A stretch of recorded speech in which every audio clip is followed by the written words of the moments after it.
Hello everyone. ఈ వీడియోలో మనము త్రిబుల్ ఐటీ బాసరా 2024 గురించి పూర్తి వివరాలు డిస్కస్ చేయబోతున్నాము. మొదటిగా, who has good chances of getting seat in triple IT Basara? Triple IT బాసరాలో ఎవరికి ఎక్కువ ఛాన్సెస్ ఉన్నాయి అనేది పూర్తి వివరాలు ఈ వీడియోలో డిస్కస్ చేస్తాము. ఇదే కాకుండా అసలు త్రిబుల్ ఐటీ బాసరాలో ఎన్ని సీట్స్ ఉన్నాయి, total seats in triple IT Basara. So ఈ లిమిటెడ్ సీట్స్కి ఎన్ని అప్లికేషన్స్ వస్తున్నాయి ప్రతి సంవత్సరం, లాస్ట్ 4 ఇయర్స్లో ఎన్ని అప్లికేషన్ రిసీవ్ అయ్యాయి కూడా ఇన్ డీటెయిల్గా డిస్కస్ చేద్దాం. Subject taught in triple IT Basara, ఇంటర్మీడియట్లో ఏ సబ్జెక్ట్స్ టీచ్ చేస్తారు, and fees in triple IT Basara. So triple IT Basara ఫ్రీయా, సో ఫీజు ఉంటే ఎంత ఉంటుంది అనేది కూడా ఇన్ డీటెయిల్గా డిస్కస్ చేద్దాం. తర్వాత certificates required for triple IT Basara. Triple IT బాసరాలో ఎవరికి ఎక్కువ ఛాన్సెస్ ఉన్నాయనేది ఇన్ డీటెయిల్గా చెప్తాను. ఎందుకంటే చాలామంది కామెంట్ సెక్షన్లో తెలియజేస్తున్నారు, సార్ నాకు ఇంత జీపీ వచ్చింది, నాకు సీట్ వస్తుందా అన్నది. సో అలాంటి వాళ్ళ కోసం ఈ వీడియో డెఫినెట్గా హెల్ప్ఫుల్ అవుతుంది. So first preference will be given to the students who studied in government school. So government స్కూల్లో చదివిన వాళ్ళకి ఎక్కువ ప్రాధాన్యత ఉంటుంది స్టూడెంట్స్. ఎందుకంటే a deprivation score of 0.4 prescribed by the state government will be added to the 10th class GPA. ఒకవేళ government school స్టూడెంట్స్కి 10 GPA వస్తే వాళ్ళకి అదనంగా 0.4 జీపీఏకి యాడ్ చేయడం జరుగుతుంది. అంటే వాళ్ళ స్కోర్ ఇప్పుడు 10.4 జీపీఏ అన్నట్టు. సో ఒకవేళ గవర్నమెంట్ స్కూల్లో చదివిన స్టూడెంట్స్కి 9.8 వస్తే ఆ 9.8 స్కోర్ జీపీఏకి 0.4 యాడ్ చేస్తే దే విల్ గెట్ 10.2. సో 9.7 వస్తే 0.4 యాడ్ చేస్తే జీపీఏకి, సో దే విల్ గెట్ 10.1. మీరు ఇక్కడ గమనించినట్టయితే గవర్నమెంట్ స్కూల్లో చదివిన విద్యార్థులకి ఎవరికైనా 9.7 అండ్ ఎబో జీపీఏ వస్తే వాళ్ళకి ఖచ్చితంగా సీట్ వస్తుంది. ఎందుకంటే వాళ్ళకి ఈ 0.4 యాడ్ చేశాక వాళ్ళ జీపీఏ 10.1 కంటే ఎక్కువ ఉంది కాబట్టి. మనకి 10th క్లాస్లో 10 జీపీఏ హైయెస్ట్ కాబట్టి, కానీ గవర్నమెంట్ స్కూళ్ళకి 0.4 అదనంగా యాడ్ చేస్తున్నారు కాబట్టి వాళ్ళకి అడ్వాంటేజ్ ఉంటుంది. సార్ నేను రెసిడెన్షియల్ స్కూల్లో చదివాను, ఇప్పుడు నాకు కూడా ఇదే వర్తిస్తుందా, ఈ ఫార్ములా అప్లై అవుతుంది అంటే కాదు. ఎందుకంటే ఇక్కడ క్లియర్గా రాయడం జరుగుతుంది, this applications who studied in only non residential government schools. So residential schools కాదు, ఇది ఓన్లీ నాన్ రెసిడెన్షియల్ స్కూల్స్, అంటే జిల్లా పరిషత్ అండ్ మున్సిపల్ స్కూల్స్కి మాత్రమే, రెసిడెన్షియల్ స్కూల్స్ కాదు. సో నెక్స్ట్ ఇంపార్టెన్స్ ఎవరికి ఇస్తారు అంటే ఈ గవర్నమెంట్ స్కూల్స్ కాకుండా గవర్నమెంట్ రెసిడెన్షియల్ స్కూల్స్ ఉన్న విద్యార్థులకి ఇస్తారు. కానీ ఈ ఫామ్లో అప్లై అవ్వదు, కానీ ఇంపార్టెన్స్ అయితే ఇవ్వడం జరుగుతుంది. 10 జీపీ వస్తే వాళ్ళకి ఖచ్చితంగా సీట్ వచ్చినట్టే. నెక్స్ట్ ఇంపార్టెన్స్ ఎవరికంటే ప్రైవేట్ స్కూల్లో ఎవరికైతే 10 జీపీఏ వస్తుందో వాళ్ళకి ఖచ్చితంగా సీట్ వచ్చే అవకాశాలు ఉన్నాయి. సో 10 జీపీఏ అయితే కంపల్సరీ ఉండాలి. ప్రైవేట్ స్కూల్లో చదివిన విద్యార్థులకి 10 జీపీఏ మాత్రం ఉంటే వాళ్ళకి ఖచ్చితంగా సీట్ వచ్చే అవకాశాలు ఉన్నాయి. సో చాలామంది అడుగుతున్నారు, సార్ నా స్కోర్ 9.8 జీపీఏ, 9.7 జీపీఏ, నేను హైదరాబాద్లో చదివాను, ప్రైవేట్ స్కూల్లో చదివాను, నాకు సీట్ వస్తుందా అంటే వాళ్ళకు కూడా వస్తుంది. ఎందుకంటే ఒకవేళ మీరు 9.8, 9.7 వచ్చినా మీరు ఎస్సీ ఎస్టీ కేటగిరీకి చెందితే మీకు 15% రిజర్వేషన్ ఉంటుంది కాబట్టి ఖచ్చితంగా వచ్చే అవకాశాలు ఉన్నాయి. సో ఎక్కువ రిజర్వేషన్ మనకి ఎస్సీ ఎస్టీ బీసీబీకి ఉంది. సో బీసీబీకి 10%, బీసీఏకి 7%, బీసీసీకి చాలా తక్కువ ఉంది, 1% మాత్రమే, బీసీడీ కూడా మంచి ఛాన్సెస్ ఉన్నాయి 7%, బీసీఈ వాళ్ళకి 4%. సో మీ రిజర్వేషన్ ఉంటే రూల్ ఆఫ్ రిజర్వేషన్ ఈ ప్రకారంగా అలాట్ చేయడం జరుగుతుంది.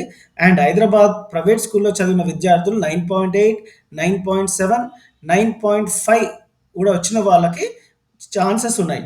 సో నెక్స్ట్ ఏంటి అంటే the students who are physically handicapped, CAP అంటే చిల్డ్రన్ ఆఫ్ ఆర్మ్డ్ పర్సనల్స్, ఎవరైతే ఆర్మీలో నేవీలో ఉన్నారో ఆ పిల్లలకి, and NCC and sports quota, అంటే ఇది సార్ నేను క్రికెట్ ఆడతాను, నేను కబడ్డీ ఆడతాను, నాకు వస్తుందా అంటే ఈ స్పోర్ట్స్ ఏదైతే ఉందో NCC certificate government, Telangana government ఇచ్చిన సర్టిఫికేట్ ఉంటేనే అది వ్యాలిడ్ అవుతుంది. ఓకే, సో ఈ స్టూడెంట్స్కి ప్రయారిటీ ఉంటుంది. ఎవరికి అంటే physically handicapped, children of armed personnel, NCC, sports quota ఉన్న వాళ్ళకి. సో నెక్స్ట్ ఇన్ఫర్మేషన్ వెళ్ళే ముందు స్టూడెంట్స్ మీకు ఈ వీడియో హెల్ప్ఫుల్ అవుతుంది అనుకుంటున్నాను. Please give a like and share with your friends. Moving on to the next, triple IT బాసరాలో ఎన్ని సీట్స్ ఉంటాయి, ఎంతమంది అప్లై చేస్తారో అనేది చూద్దాం ప్రతి ఇయర్. సో టోటల్ సీట్స్ మనకి 1605 ఉంటాయి స్టూడెంట్స్. సో 2021లో ఎంతమంది అప్లై చేశారంటే 1605 సీట్స్కి 20,178 స్టూడెంట్స్ అప్లై చేయడం జరిగింది. 2021-22లో 20,195 similar number, almost same students apply చేయడం జరిగింది. 2022-23లో మాత్రం 32,800 అప్లికేషన్స్ రావడం జరిగింది ఉన్న సీట్స్‌కి. 32,800 సీట్స్ ఎందుకొచ్చాయంటే అప్పటికి ఈ త్రిపుల్ ఐటీ బాసరా చాలా ఫేమస్ అయింది. అందుకనే ఎక్కువ అప్లికేషన్స్ రావడం జరిగింది. అయితే లాస్ట్ ఇయర్ 2023-24లో 13,538 చాలా తక్కువ అప్లికేషన్స్ వచ్చాయి. ఎందుకు అంటే కొన్ని బాధాకరమైన ఇన్సిడెంట్స్ జరిగాయి స్టూడెంట్స్. సో ఎందుకు లాస్ట్ ఇయర్ అప్లికేషన్ చాలా తక్కువ వచ్చాయంటే సో 2 ఇయర్స్ నుంచి ఈ ముగ్గురు students they committed suicide in triple IT Basara hostel students. అందుకనే ఈ త్రిపుల్ ఐటీ బాసరా రెప్యుటేషన్ కొద్దిగా పడిపోయింది and it started coming less applications. So 2024-25లో ఎన్ని అప్లికేషన్స్ వస్తాయి అనేది చూడండి. So moving on to the next slide. Courses ఎలాంటి కోర్సెస్ ఆఫర్ చేస్తుంది త్రిపుల్ ఐటీ బాసరాలో అంటే ఇంటర్మీడియట్లో మనకి ప్రీ యూనివర్సిటీ అంటాం 2 years intermediate. So mathematics, physics, chemistry, English, Telugu or Sanskrit మీరు ఏదైనా చూస్ చేసుకోవచ్చు. అడిషనల్గా informational technology, environmental science. So ఈ 7 సబ్జెక్ట్స్ ఇంటర్మీడియట్లో మనకి ఉంటుంది. సో నెక్స్ట్ క్వశ్చన్ ఏంటి అంటే సరే ఫీజు ఎంత ఉంటుంది అని అడిగితే మనకి త్రిపుల్ ఐటీ బాసరాలో లాస్ట్ ఇయర్ ఇన్ఫర్మేషన్ ప్రకారం 37,000 పర్ యానం ట్యూషన్ ఫీజు ఉంటుంది. దీనికి అదనంగా it includes 1,000 examination fees also. ఈ 37,000లో 1,000 rupees examination fees. Certification required for triple IT Basara. So ఏం సర్టిఫికేట్ అవసరం ఉంటుందంటే హాల్ టికెట్, 10th క్లాస్ ఏదైతే బోర్డ్ ఎగ్జామినేషన్ రాశారో so 10th class hall ticket, mark sheet of 10th class board examination, TC. So మీరు 10th class ఏ స్కూల్లో అయితే చదివారో ఆ స్కూల్లో టీసీ తీసుకొని రావడం జరగాలి. ఇందులో అతి ముఖ్యమైన సర్టిఫికేట్ ఏంటి అంటే స్టడీ సర్టిఫికేట్. స్టడీ సర్టిఫికేట్ అంటే బోనఫైడ్ సర్టిఫికేట్ అంటాము. సో మీరు ఏ స్కూల్లో అయితే చదువుకున్నారో 4th నుంచి 10th, 4th నుంచి కాదు 3rd నుంచి 10th క్లాస్ ఏ స్కూల్లో చదువుకున్నారో ఆ స్కూల్లో నుంచి బోనఫైడ్ సర్టిఫికేట్ మాత్రం తీసుకురావాలి స్టూడెంట్స్. ఇది చాలా ఇంపార్టెంట్. కొంతమంది స్టూడెంట్స్ ఒకటే స్కూల్లో చదువుతారు, ఆ స్కూల్లో ఉన్న బోనఫైడ్ సర్టిఫికేట్ తీసుకురావాలి. కొంతమంది 2 స్కూల్లో ఆర్ 3 స్కూల్లో కూడా చదువుతారు. ఆ 2, 3 స్కూల్లో ఏవైతే చదివారో ఆ స్కూల్లో నుంచి స్టడీ సర్టిఫికేట్ తీసుకొని రావాలి. లేకుంటే మీరు నాన్ లోకల్ కింద వస్తారు. ఇది చాలా ఇంపార్టెంట్. అందుకనే ఈ స్లైడ్ ఈ వీడియోలో పెట్టడం జరిగింది.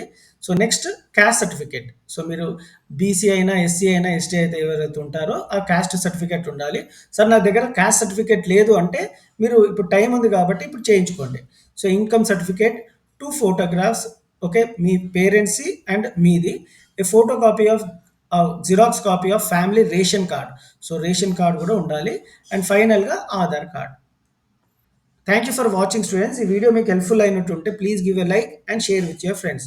మీకు ఎలాంటి డౌట్స్ ఉన్నా కామెంట్ సెక్షన్‌లో తెలియజేయండి, నేను రెస్పాండ్ అవుతాను. Thank you.